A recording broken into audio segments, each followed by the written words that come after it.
ผมเนาะวันนี้เอามาเขียนไว้เบื้องเนาะมันออกอีหลีเหมือนพ่องวดไม้แบบกำเนี่ยเงินใส่น้ำมันเงินแล้วนั่นมันก็รูดนั่นนะครับเลขเอาคนนิ่งแล้วนี่ก็มิจะให้FCคุณพ่อคุณแม่คุณพี่หน้าเอาแล้วเนาะคุณพ่อคุณพ่ออัดเสียงแล้วบ่นี่อันละครับตะวันท่านได้เขียนวันที่ดอกผมก็บ่ฟ้าวดอกคุณพ่อผมก็บ่ฟ้าวดอกเป็นเอแต่เจ้านี่โอ้ยังไงเขาอยู่เนาะแต่ว่าคันมันให้มันมามันก็อยู่บ่เดี๋ยวมองนี่บ่ย้อนขึ้นเบิ่งทางหลังก็เดี๋ยวเป็นเปรี้ยวอยู่ตัวเองกับเด็กไทยแม่มาพวกตัวอย่างออกมาแล้วก็คือมาหุมกันคักแท้คล้ายๆกันเลยผิดกันอยู่แต่ว่าตัวเดียวนึงแม้แต่ว่าซ้ำเป็นเลขตัวเดียวกัน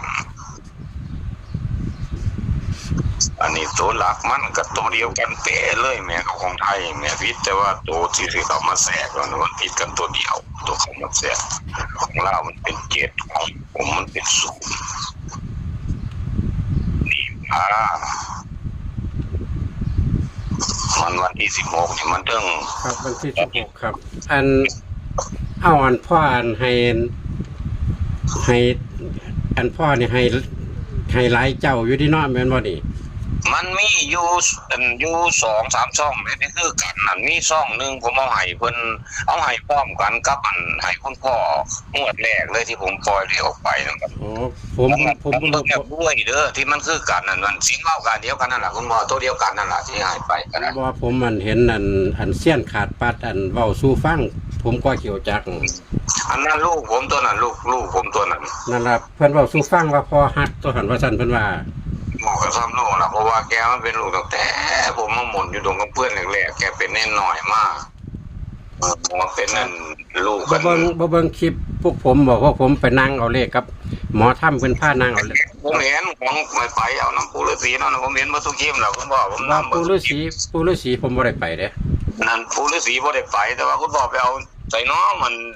มื้อคืนนี่ก็เบิ่งอยู่ผมชื่ออาจารย์บ่ได้แม่นอาจารย์หยังเนาะอาจารย์เล็กครับเพิ่นเป็นหมอถ้ำนี่ครับซื้อเล็กเพิ่นเป็นหมอถ้ำเพิ่นบ่เพิ่นเอาเหรียญล่อหาเฮ็ดเอานะโอ้เป็นตะคิวอยู่ได้เบิ่งพิธีการเพิ่นก็ได้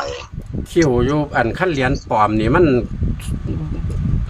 นขึ้นมันบ่อยากขึ้นว่าซั่นเพิ่นว่าเอามื้อนั้นไปจังว่าไปขอเลขลาวมันบ่เข้าเพิ่นว่านี่มันล่อหารุ่นใดพอนี่เพิ่นว่าเหรียญปลอมมันสวดบ่ขึ้นบ่รู้มันมีอยู่นำคนที่ผมรู้จักนี่มันเป็นรุ่นล่อรุ่นของแท้บ่คันของปลอมนี่แม่นสวดไปก็บ่ขึ้นมันอ่อนว่าซั่นเพิ่นว่าแต่มันก็ตกทอดมาหลายรุ่นจักอันใดอันปลอมหรือว่าแต่ว่าก็สร้าง3หัวรุ่นนี่นะรุ่น2127บ่หรือจังได๋นี่ล่ะแต่ว่าเพิ่นอยากไปทางซองดาวทั้งเพิ่นไปทางซองดาวนี่คิวโอ้พุ่มอยู่ในนอกคุณพ่อเนาะเพิ่นว่าพุ่มดีทั้งซองดาวเพิ่นอยากไปเพิ่นอยากมีเหรียญไปเฮ็ดอยู่กันว่าเพิ่นบ่ขาดปาดนากาลูกชายนั่นล่ะก็เที่ยวไปงานมันประจำมันล่ะบัดนี้หลังๆมาผมบ่ค่อยสบายปานใดว่างั้นมันก็มันมายามเรื่อยดอกก็เลขมันก็คักอยู่บัดนี้เพิ่นมันก็บ่เอาเลขผมไปเด้คุณพ่อผมเป็นหยังที่มันสับสนมันว่าสูตรมันบ่คือกันมันก็เอาสูตรมันให้ผมคือกันแต่ผมก็เฮ็ดบ่เป็นของมันก็ได้ก็สับสนคือกันก็เลยเอาของมันเอาซะเนาะก็ได้ตามกันแต่ว่าเลขวิ่งเลขหยังเท่านั้น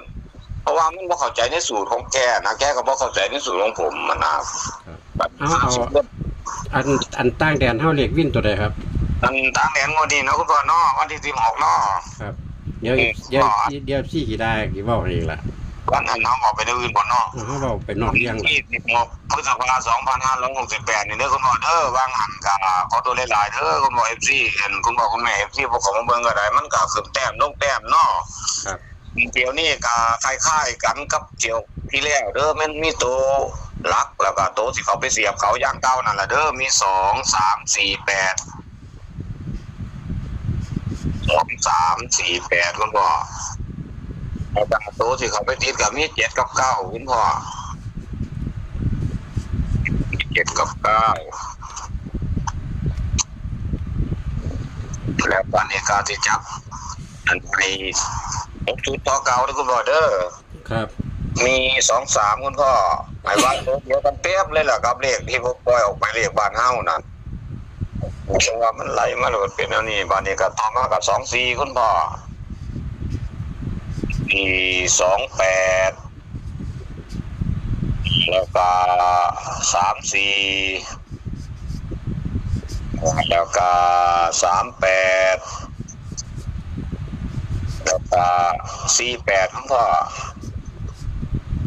48ตอนนี้คุณพ่อขีดเส้นใต้นี่แหละขีดเส้นใต้ตัวอัน23กับ38นี่คุณพ่อ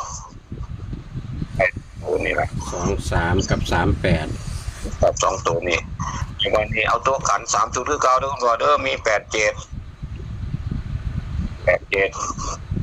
ด้87กับอัน97บ่ครับครับ87แล้วก็97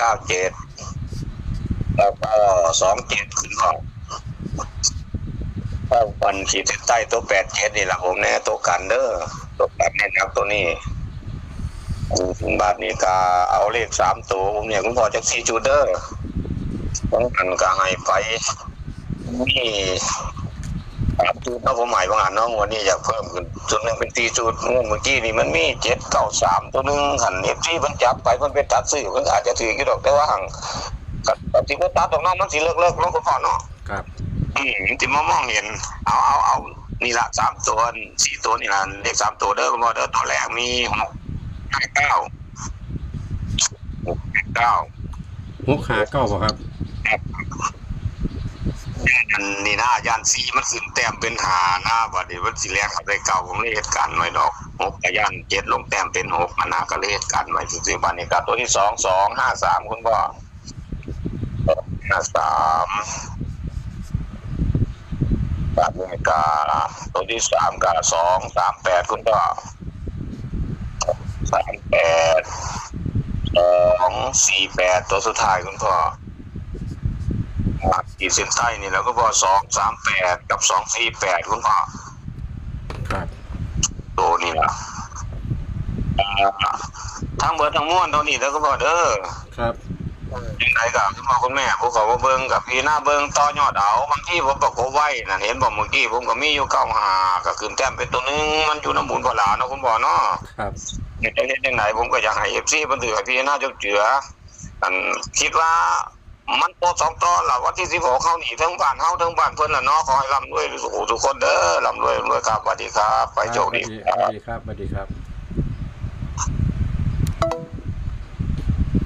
พี่น้องแคปหน้าจอเด้อลาววันศุกร์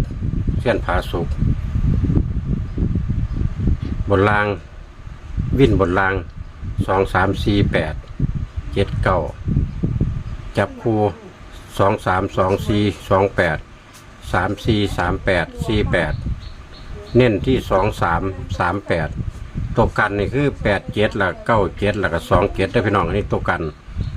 ส่วนเลข3ตัวนี่659 253 238 248ได้พี่น้องอันนี้เป็นตัวเน้นนี่ตัวขีดเส้นใต้นี่พี่น้องเฮาก็แคปหน้าจอเอามักชอบตัวใดก็พิจารณาเบิ่งบ่มักเฮาก็ผ่านเนาะพี่น้องเอาขอบคุณพ่อเสี้ยนพาสู่อีกเที่ยนึงเอาขอให้พี่น้องเฮาโชคมาในเงี้ยงปังๆกันก็อย่าลืมฝากกดไลค์กดแชร์กดติดตามสำหรับคลิปนี้สวัสดีครับผม